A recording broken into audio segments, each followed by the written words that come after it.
Si Jose Tagle ay isang opisyal militar na lumahok sa labanan sa Imus noong Rebolusyong Pilipino.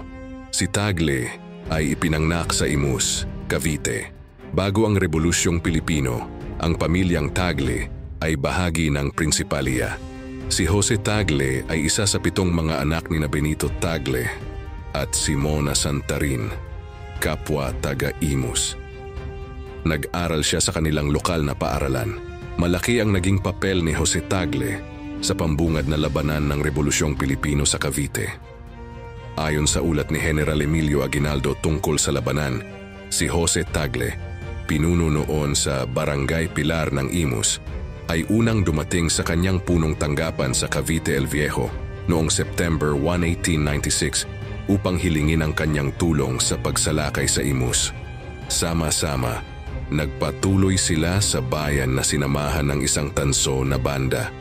Ang mga praile na pinamumunuan ni Duarte at ng Guardia Civil ay nakita silang papalapit, tumakas at nagtungo sa Imus Hacienda kung saan sila ay nasupil.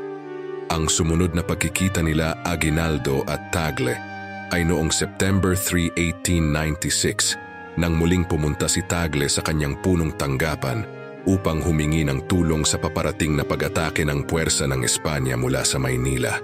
Ang sumunod na labanan ay nagresulta sa pagkatalo ng mga Espanyol sa ilalim ni General Ernesto de Aguirre at pagkakuha ng espada o sable del mando na mula sa Toledo, Espanya.